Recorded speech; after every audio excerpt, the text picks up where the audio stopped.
Ya. Nah.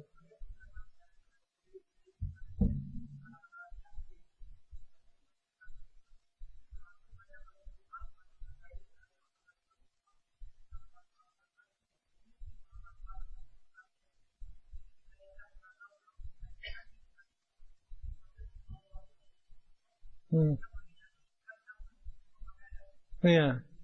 Wanita itu waktu itu jemur pakaian telanjang.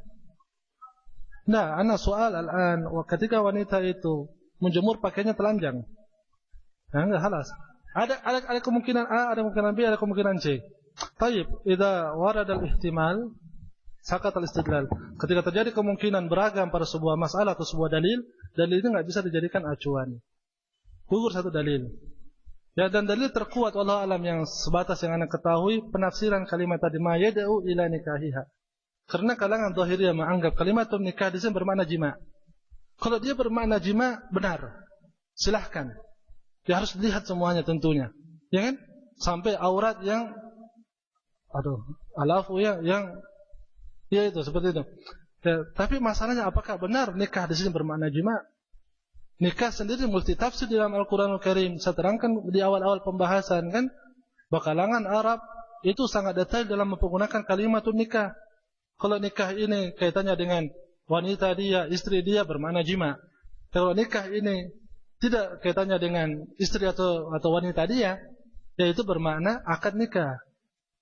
Ya, adapun hadis seperti itu, terus hadis Anas juga yang serupa, tidak menunjukkan bahwa ketika dia melihat yang keadaan tidak memakai pakaian.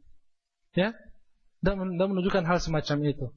Dan seingat saya juga Ibnu Hazm tidak berdalil ke situ. Dia hanya berdalil dengan dalilul lazim pada hadis tadi, tapi tidak dengan zahirul hadis. Seharusnya kita akan berikan ilzamat kepada Ibnu Hazm rahimahullahu taala. Kita malah mungkin akan balik memojokkan beliau dengan lazim yang lain. Tunjukkan satu dalil yang zahiruhu menunjukkan wanita tersebut tidak memakai pakaian ketika dinadhar. Ada enggak? Antum zahiriyah, Syekh. Misalnya gini, antum madhabnya zahiriyah, tunjukkan dalil yang zahir seperti itu. Kalau seperti itu, disinilah akhirnya Ibnu Hazm memilih dua hal. Imam mendatangkan dalil yang enggak pernah ada sama sekali, atau berpegang dengan lawazim dalil dan dia keluar dari usul madhabnya beliau. Iya, makanya Ibnu Hazm rahimahullah taala, sebagai orang mengatakan Ibnu Hazm rahimahullah taala, beliau itu seorang tokoh fikih yang dia sebenarnya tidak begitu pragmatis dalam mazhabnya beliau, terkadang keluar dari usulnya. Tapi secara umum, ya beliau adalah seorang pakar dalam fikih ala madhab al-zahiriyah, seorang mujtahid mutlak di zamannya. Allahu a'lam bissawab. Antum sudah nikah belum? Sudah nikah belum? Sudah nikah belum?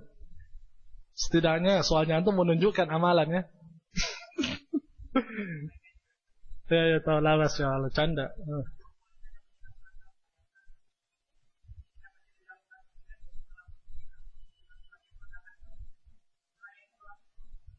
Ya.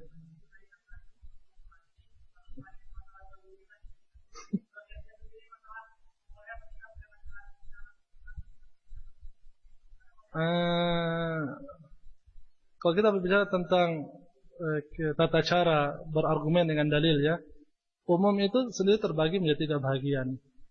Umum mutlak bila taksis, umum maksus. Ya. Ya, al-umum urida bihil khusus. Ada 3 bahagiannya umum. Ya. Ada umum yang dia umum tidak ada pengkhususan sama sekali. Ada khas mutlak. Ada umum maksusun. Dia lafadznya umum, tapi ada dalil yang lain membatasi keumumannya. Yang satunya lagi umum urida bihi khusus. Dia konteksnya umum tetapi maksudnya terbatas pada kasus tertentu saja. Sekarang ayat ini masuk yang mana?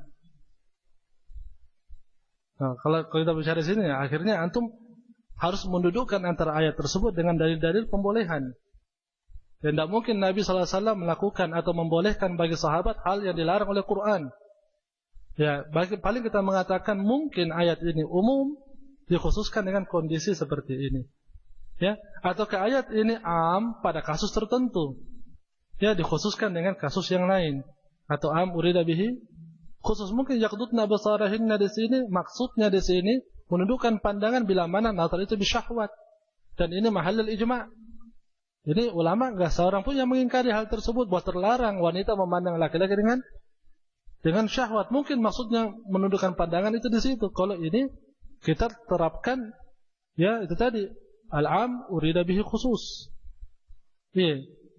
Jadi memahami dalil, ya memahami dalil kita nggak bisa jumud dengan dalil. Suatu dalil kita pakai untuk memberikan kelaziman pada hukum ini saja yang berlaku. Lah.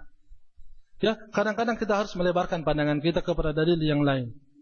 Kadang-kadang kita harus melihat bagaimana para ulama menerapkan dalil itu pada konteks pemahaman fikih mereka. Setelah itu maka tidak lagi bagaimana para ulama dalam konteks pemahaman fikih mereka ini mengecualikan beberapa kasus tertentu. Nanti ketika dikecualikan kasus tertentu harus kita batasi lagi kriterianya pengkhususan ini pada bagian mana? Apakah dia ini qadayatul ain? Apakah dia di sini mimma ta'umu bihi balwa sehingga dikecualikan? Ataukah dia ini memang masalah khasun mutlak? Ini ada macam-macam kalau kita hendak melihat dalil. Karenanya ikhwanna jami'an kalau antum belajar fikih tidak memiliki dasar yang kuat dalam masalah-masalah penerapan bahasa, aturan-aturan bahasa, qawaid fiqhiyah, ushul fiqh.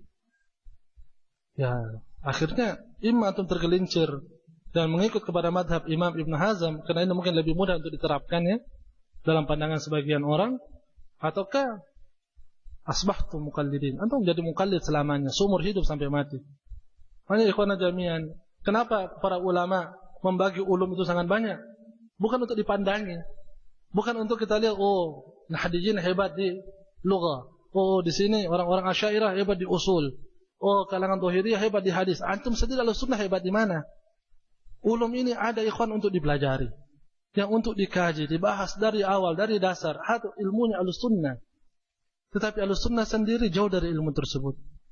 Makanya ikhwan jami'an, tolong ya, anda inginkan dari ikhwan-ikhwan ada kemauan untuk mempelajari ilmu-ilmu semacam ini, mengkaji, dirasa lebih mendalam. Asatidz yang ada di Jakarta, mereka lebih dari cukup untuk kalian istifadah dari mereka. Ya, cuma masalahnya diatur, dan masalah yang kedua kemauan antum ada atau tidak. Ya, dan ilmu itu akan mampu antum fahami kalau rasa cinta pada ilmu itu ada. Kalau nggak ada rasa cinta tidak akan bisa difahami sama sekali. Ya, dan rasa cinta ini muncul ikhwan ketika kecemburuan kita kepada yang lain, kepada kalangan yang lain itu ada. Kalau antum nggak punya rasa cemburu terhadap mereka pada agama kita, jangan harap rasa cinta itu muncul. Ya, kalau rasa cinta tidak ada muncul, jangan harap antum bisa paham ulum syar'iyah. Kalau antum tidak paham ulum syar'iyah, tanyakan diri antum sendiri. Layak enggak antum dikatakan Ahlussunnah? Iya, ana cukup sampai di sini insyaallah taala. Mudah-mudahan lain waktu kita bisa berbicara tentang Subhanallah. Assalamualaikum.